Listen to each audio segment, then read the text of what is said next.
নিশ্চয় তোমাদের মধ্যে সবচেয়ে সম্মানিত ব্যক্তি হচ্ছে সে আত্মাকুম, যে ব্যক্তি আল্লাহ রাব্বুল আলামিনকে ভয় করে। তোমাদের মধ্যে সবচেয়ে বেশি যে তাকওয়াশীল সে ব্যক্তি হচ্ছে আল্লাহ রাব্বুল আলামিনের নিকট সবচেয়ে সম্মানিত। তাই সম্মানিত উপস্থিতি, তাকওয়া অবলম্বন করার মাধ্যমে আপনি আল্লাহ রাব্বুল আলামিনের কাছে সম্মান পেয়ে থাকবেন।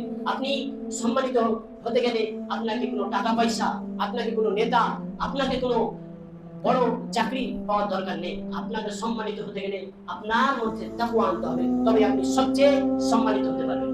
তাই আমাদের জরুরি যে আমরা যেন আল্লাহ রাব্বুল আলামিনকে ভয় করি।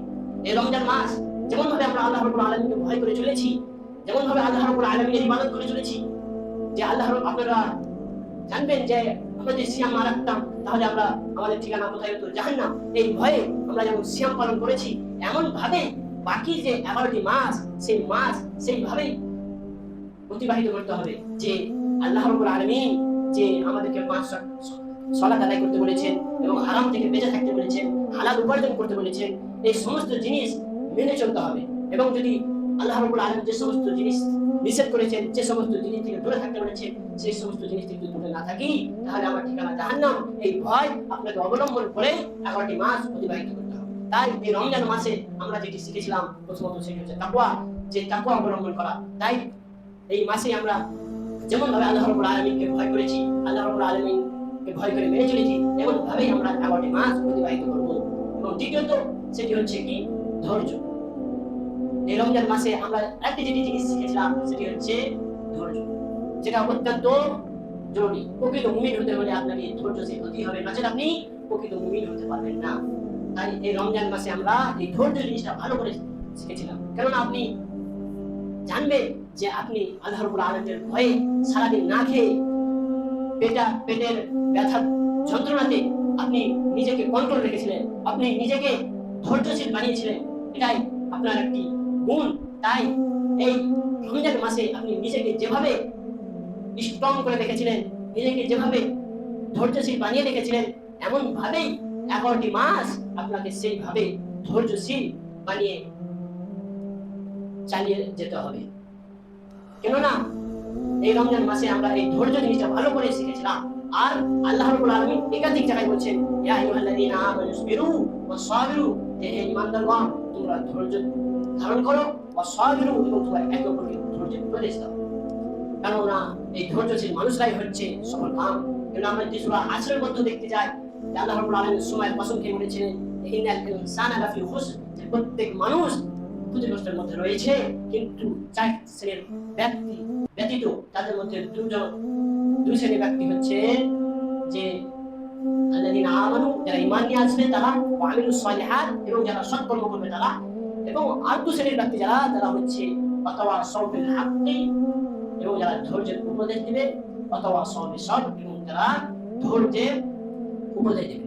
একটি প্রথমত বিল হক, সত্যের উপদেশ দিবে, অর্থাৎ আল্লাহ রাব্বুল আলামিন যা আদেশ দিয়েছেন সেই আদেশ ওপর মানুষকে পৌঁছে দিবে।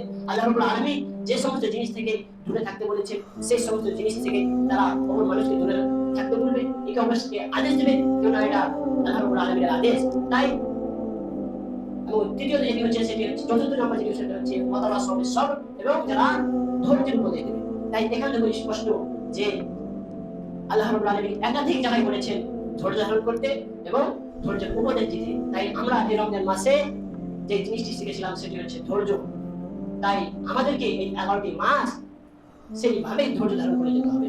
যেমন ভাবে এই রমজান মাসে আমরা নিজের পেটের যন্ত্রণাকে আটকে রেখে সামনে খাবার, সামনে পানীয় জাতীয় যাবতীয় জিনিস, সেই সমস্ত জিনিস থেকে নিজেকে কন্ট্রোল করে ধৈর্য রেখেছিলাম, এমন ভাবেই এই 11টি যে মাস রয়েছে এই মাসগুলোকে আল্লাহ রাব্বুল আলামিনের আমল এবং আল্লাহ রাব্বুল আলামিন যে সমস্ত জিনিস থেকে নিষেধ করেছেন, যেমন মদ, জিনা, এই সমস্ত জিনিস থেকে আপনাদের ধৈর্য ধারণ করে এগিয়ে চলতে হবে।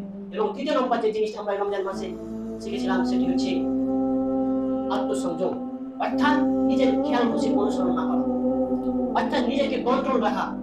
কেননা এই রমজান মাস আপনার অন্তর, আপনার নাফস অনেক কিছু খারাপের উপদেশ দিয়েছিল, কিন্তু আপনি নিজেকে কন্ট্রোল রেখেছিলেন। আপনি রোজা রেখেছিলেন, আপনার সামনে বিভিন্ন জাতির খাবার, বিভিন্ন জাতির পানীয় যাবতীয় জিনিস ছিল, কিন্তু আপনি নিজেকে কন্ট্রোল রেখে সেগুলো পান করেননি।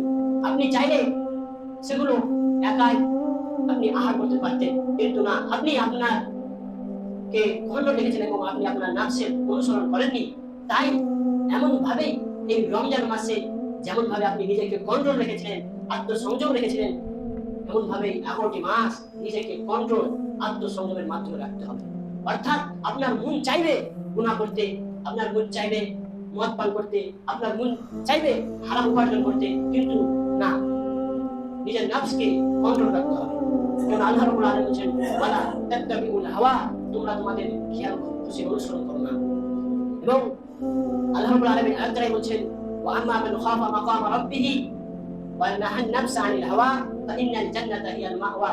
যে ব্যক্তি আল্লাহ রাব্বুল আলামিনকে যতটুকু ভয় করা উচিত সে ততটুকু ভয় করলো, ওয়া নাহান নাফসা আনিল হাওয়া, এবং সে তার নফস, সে তার অন্তরকে তার খেয়াল খুশি অনুসরণ থেকে দূরে রাখতো, বিরত রাখতো, সে ব্যক্তি ফাইনাল জান্নাতা হিয়াল মাওয়া, তার জন্য হচ্ছে, তার ঠিকানা হচ্ছে জান্নাত। তাই আমরা যেমন ভাবে এই রমজান মাসে নিজের প্রকৃতির অনুসরণ করিনি, নিজের খেয়াল খুশির অনুসরণ করিনি, আল্লাহ রাব্বুল আলামিনের আদেশ মেনে চলেছিলাম, এমন ভাবে 11টি মাস আমাদেরকে নিজের প্রতি কন্ট্রোল রেখে অতিবাহিত করতে হবে। তাই সম্মানিত উপস্থিতি, আজ রমজান মাসের সর্বশেষ দিন। তাই রমজান মাস একটি গুরুত্বপূর্ণ মাস ছিল, তাই পরের বছর পাবো কিনা এর জন্য অত্যন্ত আমরা দোয়া করবো। এবং আরেকটি বিষয়, যে রমজান মাসের পর আল্লাহ রাব্বুল আলামিন একটি খুশির দিন দিয়েছেন, সেই দিনটি হচ্ছে ঈদুল ফিতর। অর্থাৎ আল্লাহ রাব্বুল আলামিন এই দিন প্রত্যেক মুসলিমের জন্য উৎসব দিন হিসেবে রেখেছেন। মুসলিমদের জন্য দুটি উৎসবের দিন রয়েছে।